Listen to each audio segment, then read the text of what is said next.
Great. Okay. Welcome to our final CET training session for this round of training for our initial launch. Today we are going to be going over tables of trash. We'll be doing a product overview and then going over the details. My name is Rachel Peterson, and I am joined today by Michael, who is the main person who draws all of the stuff internally when you bring it to us. There we go. This is our territory map.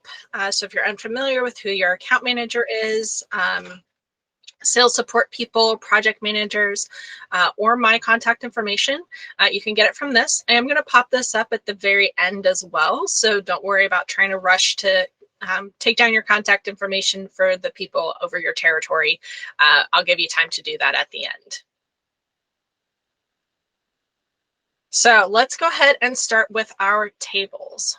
I'm going to do a brief overview first, and we'll go over CET. All right. So our table line, we have 7 different laminate, 5 wood, 1 painted, and 1 solid surface top style. I'm going to go over them briefly just so you can understand what the difference is between them, because I know when I first really started working with FurnitureLab, I wasn't sure what all the different styles were as well. So we have in our laminate section, to start, we have our right edge, which is our standard 3mm PVC edge top. Great general workhorse. Next is our neocast, which is a bonded urethane edge. There's 7 different profiles for that edge. EnduraCore is next. This one is a 3/4 inch phenolic top with a black edge. There is a wood blank that needs to be used underneath to mount the bases. So those are going to be particular to that specific base. So you are going to need to take another 3/4 inch into account for the overall how far off of the floor dimension that you want to use. Next is our arbor edge. This is our laminate top. There's also 7 edge profiles because of the full wood top edge for that. Next is our multi-ply, which is an exposed plywood edge. And we actually have 3 profiles in that as well. Streamline, that's our fluted aluminum, kind of our classic, 50s mid-century modern diner look. And last is our T-line. That's our T-mold edge. That does come standard in black only. Others are available, but they do have to be custom requested. Now we have our wood tops. True plank is our built-up variable plank width product. And then we also have our true block, which is our butcher block style, which are more smaller uniform planks, and both of those have 7 edge profiles. FiberCore is next. That's our 100% recycled exposed wood fiber MDF. So you get all that great flaking of the wood fibers along the top that peek through the color. Maple View is next. It is our maple veneer over MDF. And Timberline is our last full wood product. And this is a maple veneer, but it has an applied wood edge. So that allows you to also use those 7 standard edge profiles that I've been mentioning. Next is our True Color, which is our acrylic coated MDF. This is going to show up in the wood section of our website if you're looking for it. It can be done in any color. There is a color match fee and a minimum. So there's a minimum of 4. But they are beautiful and they have this gorgeous like candy coating to them. And lastly is our EverCore. That is our solid surface top. You can pretty much use about any solid surface that we can obtain. And those are quoted based on your overall project because it does take into account how well we can use each of those slabs. So all of those are considered custom quotes. And while we're talking about tables, we got to hop on down to the bases. So this is a selection. This is the first half, and then I've got another page I'll show you. We do have 16 styles. There's a variety of styles, functions, looks amongst those. 14 of them are going to fall under our standard tabletop shapes, while our Rambler and our Juno, these are going to end up under the personal table section. They've got a little bit different use. They're restricted in the sizes that work for them for the tabletop. So the others have a lot more flexibility. All right, any questions about that before we hop into CET? Great. All right, so we've got lots of fun stuff to do with the tables, and hopefully everything, if you guys have questions as we're going along, please feel free to stop me. And Michael, if you can keep an eye on the chat, that would be great. So in our table tab, these are the 4 general table shapes that we have: our rectangle, square, round, and drop leaf. And then you can see that our personal tables have the Rambler and the Juno bases. So let's start by bringing out a rectangular table. First thing to note is at the top, you do have the selection for the material. And as mentioned, that is the wood, laminate, paint, and solid surface. Because there are some product size restrictions, so certain sizes may not work with certain bases, or certain sizes may not work with certain material. You do want to make sure and set the table size before you kind of start selecting everything else. You'll know right away if something is not available, and I can show you what that looks like here. I'm actually going to drop a couple of them in here. So for example, with this one, if you go down to a tiny little table here, and I pick the portal base, this is what it's going to tell me it's not available for that particular size. So keep an eye out for that. So definitely pick the tabletop size that you want, and then work all of your other finishes and options based on that. So in this case, let's do a 30/60 table. And I'm going to change this to, let's do horizon for the moment. We'll just kind of leave that there. If you do see, I know there's a minor glitch here with the sizing. If you resize and kind of unsize and put it back to size, those table legs will snap back to where they are supposed to be. So that is a little minor glitch, but just know that you can fix that very easily. In this case, let's go ahead and keep it laminate, and I'm going to show a Neocast top. So here, when I kind of zoom in, it's a little hard to see it first, but I'm going to put some finishes on so you can see it better. But you can actually see the edges for that. So while I'm here, I'm going to go in and pick a pattern. And let's pick Cloud Zephyr. That's a good one. All right, so underneath here, we also have all of our different edge profiles. So this one, I'm going to go ahead and pick a half bullnose. You can see that that will change in 3D. And then I'm going to put a graphite edge on that. All right, great. Now that we're looking at the rest of the options here, I'm going to go through these next few just so you're aware of what they are. The pre-drill basically means that we pre-locate and drill pilot holes for all of the screws that the bases will require. This is a really nice upgrade. It does make it a little easier at time of install, and I think the upcharge for it is very minimal. So definitely something that you can check. There is no graphic that changes with it, but there will be it'll be included in specifications. Cutting a hole, this is great if you have, and I would use this as a budget figure, if you have like existing power, or you want a straight grommet hole, or if you want to bring in our power as well. But this charge can vary depending on like how many times you're wanting to cut a hole into the tabletop. So use this as a budget figure. Always go to your account manager for final pricing. Radius corner, if you do want to round out the edges of many of our tops, that is available to kind of take the sharpness off of the corners. And also custom shaping. We do a ton of different custom shapes. There's a really great spot on our website that shows you a lot of different shapes that we have done or will do. So keep that in mind if you are looking to do something a little bit custom. And then finally, our globe power. Currently, we don't have any visuals for that, but we are looking to add that later this year. So keep an eye out for that, but we will definitely have the ability to at least include it in the specs at this time. Now, also under the tabletop, you do have the option to remove the base. So if you do have something existing, or you're using these tops on something other than our bases, you can remove those at this time. Okay. Any questions? Excellent. So I want to talk about a couple of our more special laminates and how they function on these tables. So we have we have 4 different levels of laminates. So if you go up to where it says standard laminate, we have our standard, which is pretty much our Wilson art and a few Formicas, custom, and those are all like smooth finish. Our deluxe laminate, those are some upgraded Wilson art. There is a texture to those particular ones. Those are the ones that kind of have like if it's a wood grain look, they have a little bit of a graining to the texture. And then we have our Open Studio and our custom graphic. So Open Studio is the first one I'm going to go over. So I'm going to go ahead and select that. And if you're not familiar with Open Studio, I'm going to pop into the materials section of our website.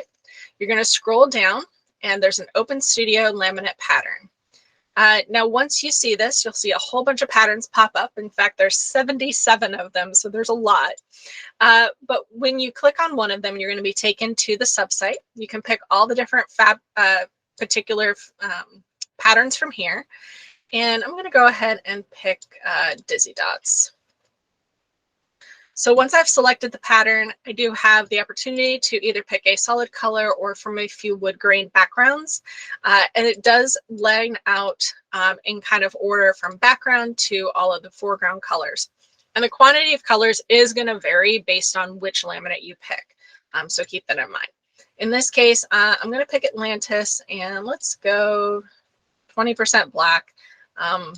I'm going to do a coal for the first dot and Nestorium for the second dot. So we have this great little like kind of purple and orange pattern.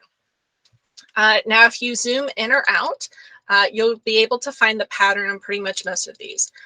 We will in the future revamp this to make downloading just the pattern repeat pretty easy, but it's pretty easy to come in, snip where that is. In this case, you can kind of see these squares, these kind of little square of slightly larger dots.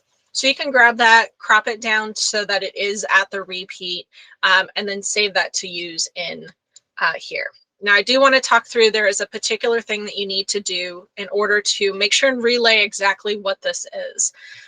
So once you've gotten everything that you want, you're going to want to hit save and send. The first thing to do is go ahead and name your piece, and you can name it whatever you want, but I do advise starting with the pattern name to begin with.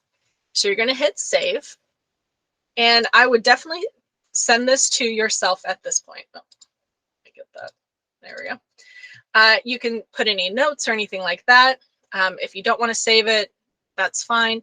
But if you send it to yourself, you will get all the information so you can come back to this in the future much easier. So I would highly recommend saving it by sending it to yourself. In this case, I'm going to hit no thanks. I've already sent this to myself. This also allows you to send it directly to your account manager or anybody else that you're working with within FurnitureLab. So please make sure that if you are in contact with someone, do send them this as well. In this case, I'm going to go through and you can see it kind of refreshes. And now up here, I have a unique number that is particular to this pattern. If you send it to yourself in an email, this will be included. So this is going to be a piece of information that you're going to be using going forward. So I will go ahead and copy that for later. Okay. I've already got my pattern and I have already created a G material out of it. So do make sure you're going to operate pretty similar to how you would a COM fabric. It's going to be basically the same concept when you're creating that. So now that I've created that, I want to create my COM. So I'm going to go in and create my new one. Come on. There we go. So this is an Open Studio laminate. So that's what I'm going to be picking.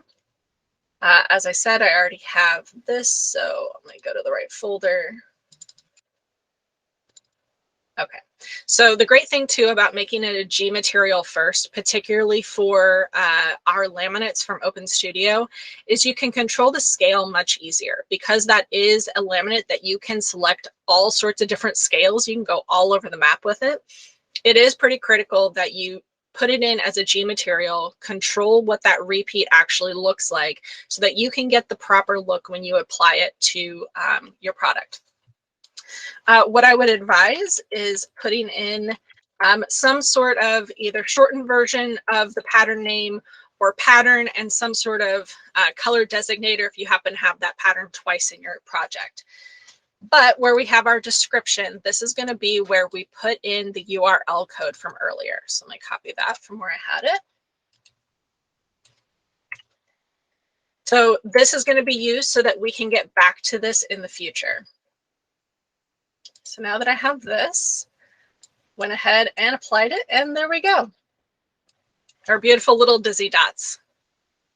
Does anybody have any questions about this? This is a great product. If you guys have not explored it, I highly recommend doing so. Awesome. All right. So the next one that I want to go over is our graphic laminate. So I am going to pull out a different tabletop here. And let's make this one, I'm going to move this up to a bar height. Most of our products do have multiple different heights. Let's change it to Metro and do that. I don't know why it's giving me problems there. Oh, there we go. Bar height. So with our bases, we can control the heights. We have height ranges. I'm going to go over those in a little bit, but that's what you just saw me do there. And let's go ahead and change this. I want a little bit bigger top. There we go. All right. So when you go in and you're selecting that you want a custom graphic laminate, it's going to look a little bit different. It's going to say, put your logo here. You're still going to need to pick an additional background material though. So the way that these are made is it's basically a printed graphic for the background with your graphic printed on top of it. So we do need to pick that. Now, you certainly can have situations where maybe you have like a photo collage situation or something like that. That might take up the entire space, and that's perfectly fine. In that case, you probably just can pick like a solid white background, or you don't need to pick a background. All right, so in this case, I'm going to pick a pattern background. And let's go with Marucci brush. I'll go ahead and pick an edge. Let's just do graphite. Okay, so now that I have this, I need to create my piece that I'm going to actually put on. So whatever your logo element is, whatever picture or image that you want on there, this is where you're going to need to do a little bit of work to make sure that you get it scaled correctly. So this kind of image, you need a clear background, so it does have to be a PNG, so transparent background will be maintained with that. But you need to kind of make sure that your overall size is scaled correctly so that it lands with the perfect repeat. And I know that can sound a little intimidating, but I'm going to show you a super easy, super accessible way to do it. And particularly with a round top, the way that you do square and rectangle, very similar. The round just has like one additional tiny step to it. So this can really be done in any image program, but PowerPoint's extremely accessible and it's very easy to do. So I am going to go ahead and show you how I do this in PowerPoint so that you can translate that to whatever image program that you want, or if this is the one that you're easiest and most accessible to, feel free to use this as well. So in this case, I have a 36 round, and I'm going to go ahead and draw in both a rectangle, or sorry, a square and a circle. Now, I don't need to put them as 36s, but I can scale them down. So in this case, I'm going to do like 6 by 6. So whatever your multiplier is that makes sense, that is perfectly fine to use. So we'll do a little 6 by 6. And I'm going to also do that as the square. So I'm going to show you why I'm doing both a square and a rectangle here in a second. Okay. Put this one in front. And I'm going to line these up. So I'm going to do the quick center alignments. Make it really easy on myself. I don't know why the number 4 is there. All right. So now that I have these here, I'm actually going to bring out my icon. So this one does have no background, so it is a transparent PNG, and that's exactly what I need here. So in this case, my circle kind of outlines how much of my actual tabletop I want to take up. So if I want this to be really big, I might scale it up. If I want it to take up a little less room, this is very much up to how you want this to look. So take that into account when you're laying this out. Now, I don't want to actually include the circle at this point, so I can delete it once I'm happy with my placement. But now I'm going to go in and need to change all of this to a transparent, no fill, and no outline. Now, the box is still going to be there. So when I select it, you can see that everything is still there. And I'm going to save as an image. And it's really just critical that I'm going to put this in my file for now. But it's really critical that you have this scaled to whatever your table is. So for example, with this background rectangle, if I was to try to place this particular one on, say, a 30 by 72 table, it's going to end up with 2 repeats because it is going to look at that. So in that case, I would change this rectangle to be a compatible scaled rectangle for this particular one. And then I know that when I place it, my hornet is going to land exactly in center or off center if I so choose. So now that we have that, I'm going to come over back to CET, and I have my file right here. So now I'm going to come in and make my G material. So I'm going to start with a brand new one. In this case, it's just a color. I do want to convert it to a PBR, so make sure that you're starting with that before you move on. And now I'm going to take my little hornet and I'm going to drop that right on top. Give it a second. All right, so when this initially comes in, it's going to come in with a black background. That's absolutely fine. But since we have turned it to a PBR, we are going to want to check the opacity. Now, if you have any sort of other things that you want to change on here, feel free to. The next thing that I'm going to want to do is scale it appropriately. So in this case, it is scaled to a 36-inch table. I can save it at this point, particularly if you're going to reuse it. This actually works really well if you have a few different square and circles. You can use the same one and just resize it accordingly. But now I can put this on my mouse, hover over, and I have my hornet right in the middle of the table. And that looks awesome. I love how that comes out. So take advantage of that. It is really a great way to customize and brand tables for your clients. Okay. Now let's take a look at our bases. Any questions, I should say, before moving on? Great. So our bases, as you kind of noticed, we have some different height ranges that we can work with. So of the 14 that are used across the majority of our tabletops,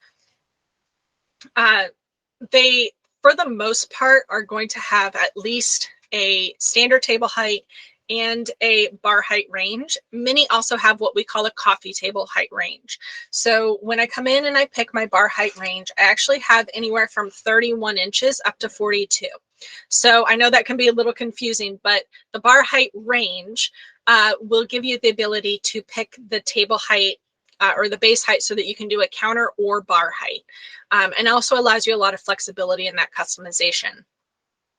Do keep in mind, the heights shown are actual to the base, so you need to add the tabletop height to that. So example, if you want about a 42-inch high, but you have a 1-inch top, you're going to want to make that a 41.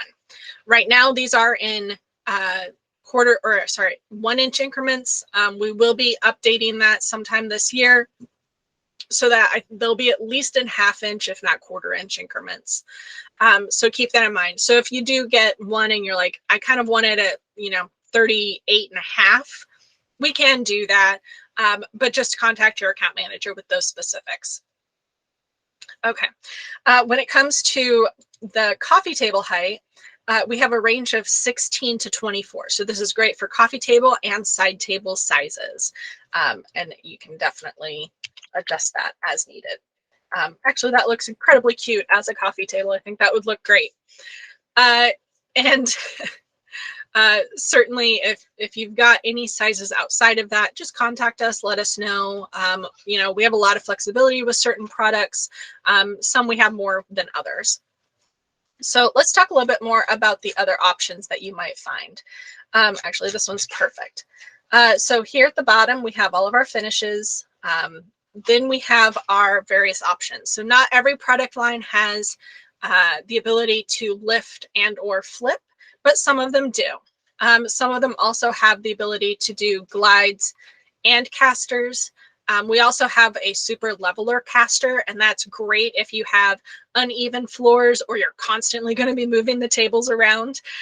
This helps to self-level, which is a really great option for an upgrade. There is a flip top, and let me see, it'll do it from here. So there is a flip top mechanism. If you do select it, that will pop up as well. We will be adding function to be able to show that table flipped later on this year as well. That's on that list. And then arrow lift is another option. You'll see a couple different versions of lift depending on the table base, but these will allow you to make an adjustable height base. So in this case, if I pick arrow lift, that is also going to change my available height range. So in this case, it is a 24 to 36 inch range, and I can modify that both in the green box and by just moving it up and down. Now these are available in 1/4 inch increments for the height adjustable. So kind of keep that in mind, that you have a little more flexibility with the height adjustable versions than you do with the others. And certainly if you do have a base like Horizon that has the option for casters, you'll also see that under the glides section. There you go. Okay. Any questions on these before we pop into trash for just a few minutes? We're going to wrap up real quick with that. All right. So trash, last one, very simple. We have 4 styles. Each one's going to come with its own 32-gallon can that fits inside of it. So unlike a lot of other manufacturers, you don't have to go find the liner somewhere else. Ours actually has it with. Bedford is our basic trash flap style Bedford with a tray, exactly as it sounds. It has that extra lip to accommodate food trays. Somerset is our next one. This is our drop-in trash, and it has an angled riser and shelf. Windsor also has that riser and shelf, but now we have a square profile. So those are our 4 very, very basic, very straightforward. However, they're really great additions to any project, and you can do some graphics, you can upgrade the laminates. So you can take something that's pretty simple. I'm going to bring in these here and really make it something custom. There we go. There's Bedford. So the other thing with Bedford and Bedford tray, and by the way, these do snap together, which is great. They also have the ability to put text on the front flaps. So you're going to come in with I think there's like 7 or 8 different ones that you can pick from right off the bat. And they actually they render beautifully. So it actually does inset into the material. You can pick from any of our standard solid pattern and wood grain laminates. So I'm just going to pick one, go there. You do also have the ability to do a custom. One thing to note is if you do custom, and let's say that I'm going to actually do my Dizzy Dots, the back of that is going to come in black. So keep that in mind if you have a situation where you have a bank of these freestanding in the middle of a space. The back of any custom graphic that you do is going to be black. If you use any of our standards, it's going to go all the way around like you see here. Okay, I'm just going to pick a couple more colors here real quick just to show you. And then the last thing that we have is we have the ability to either do glides, 4 non-locking casters, or 2 locking, 2 non-locking. Certainly if you are going to be putting these kind of free floating in the middle of a space, it's very likely you're going to need one of those caster options. So keep that in mind when you're selecting that. Okay. See, this one, very quick, very easy. Do you have any questions about anything here? All right. I'm just going to let this run real quick because I really want to show you guys how this looks once it's rendered. And then I'll pop back up the territory map so that you can take a look at it and take down contact information for anybody that you might need. All right, there we go. Looks beautiful. Okay. Here is that final map. And anything that anybody would like to ask. And certainly, if you need to reach out to me in the future, if you have any questions about anything, or you're not sure how to do something that I showed you here today, please feel free to reach out directly to me. I'm happy to help walk you through that. Okay. Great. Well, if nobody has any questions, feel free to head out for the day. Thank you all very much for stopping in, and I'll just hang on here a couple minutes while you guys have. Is that Maureen Frazee? Feel free to come off of mute if you want. I'll pop my video back up. Thank you, Rachel. Thank you, Michael. All right, guys, have a great day, everyone. Let's see.